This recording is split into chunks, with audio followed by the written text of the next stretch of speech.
一名长期遭受家人性虐的女孩终于从家里逃了出来，但当她躲进火车厕所时，却被列车员发现了。随后警察就将她送去了协和医院，结果检查后真的发现她的内裤上有男人体液，双手双脚有捆绑痕迹，明显是被虐待过，并且在交谈过程中，艾斯明显害怕父亲，搞得警察怀疑是父亲做出了禽兽行为，但却被他否定了。可当警察追问是谁时，艾斯竟突然不说话，而随后体液 DNA 检测结果也出来了，虽然不是父亲的，但与艾斯却有亲属关系，所以那人是他的兄弟或者叔叔，而这也很糟糕了。看来艾斯的命运是相当悲催，因此警方下定决心必须拯救他，而第一步就是查明艾斯的身份。本森当即只是将他的照片公布出去，全国征集线索，结果很快一个男人就找上了门，声称是艾斯的父亲威廉。没想到他这么快就来了，警察还是比较高兴的，但出于职业规则，警察还是按例询问了他。而在交谈过程中得知，男人一家是新州人，并且他迫切想见到女儿。可艾斯毕竟是遭了虐待，未成年的事警察不得不管，却不料父亲当即掏出了出生证明，上面显示艾斯已经27岁了，早就成年了。而这属实震惊到警察了，没想到艾斯看起来像未成年，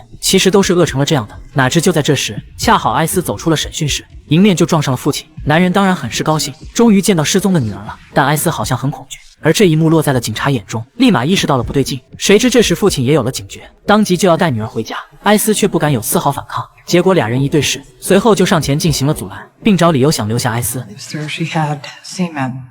in her underwear, and we tested it, and it was a close familial match. 哪知父亲竟并不意外，这就让警察们费解了。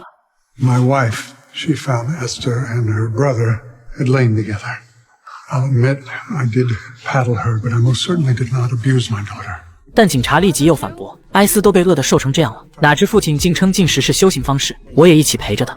Live an unconventional lifestyle, off the grid, homeschooling our children.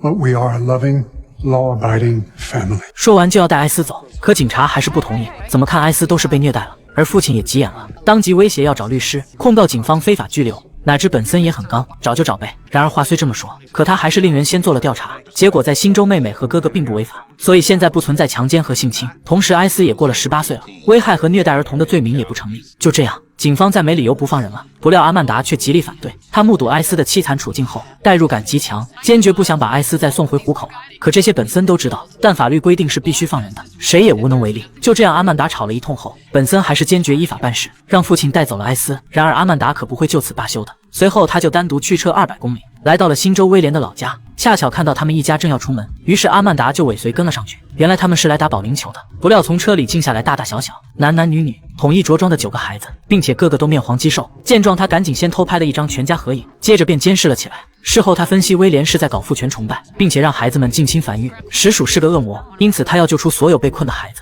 随后阿曼达又独自回到了威廉的房子，不料却听到了有个小女孩在呼喊，居然是被狗链锁在了地上。见状，阿曼达立马就想救人，可门却是锁着的，于是阿曼达又绕到前门，撬开门锁溜了进去，并很快找到了那个小女孩，却不料对方的呼喊声竟把艾斯引来了。而当见识阿曼达后，艾斯却赶紧让他离开，但为时已晚，艾斯母亲闻声也赶到了，接着便是威廉和一个儿子，手持长枪走了过来。好在俩人并没有恶意，只是逼阿曼达离开，不要多管闲事。但阿曼达岂会善罢甘休，随后就调集大部队将房子给围了起来。而为了避免事态升级，他首先朝里面喊话，要求看到艾斯平安无事。结果门很快就打开了，父亲带着艾斯走了出来。可当阿曼达要求他放艾斯过来时，父亲却拒绝了，因为他是极端末世论信徒，偏执地认定世界末日即将来临，自己必须净化子女灵魂才能获得救赎，所以艾斯哪里也不能去，必须在这等世界末日降临。但显然阿曼达是不会答应的，他当即问艾斯是否想留下，结果艾斯拼命摇头，而这一下就惹怒了父亲，立即将女儿又带了回去。对此特战队可不想再等了，虽然本森极力争取再给些时间，他不想事态升级，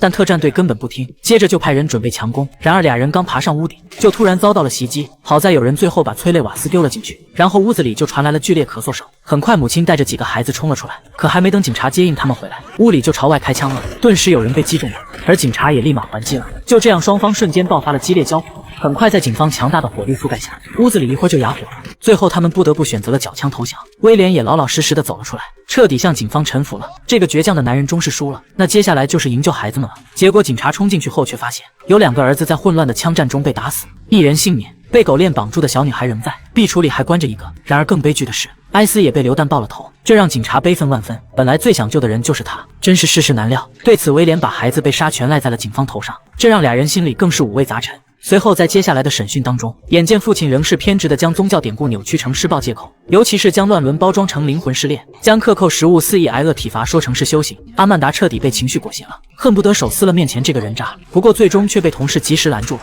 而这时本森也冲了进来，强令他出去，并告诉了阿曼达一个更打击的消息，就是交火事件中的弹道分析结果出来了，杀死艾斯的子弹是从你的枪里射出的，也就是说是阿曼达亲手杀死了他一心想拯救的人，简直是天意弄人，太戏剧性了。这下阿曼达受到的打击可真是不轻。然而这还不算完，本森还不得不继续通知，按照规矩，这事是要接受纪委调查的。对此阿曼达也是知道的，最后本森只能安慰，希望他在调查结束后早日归队。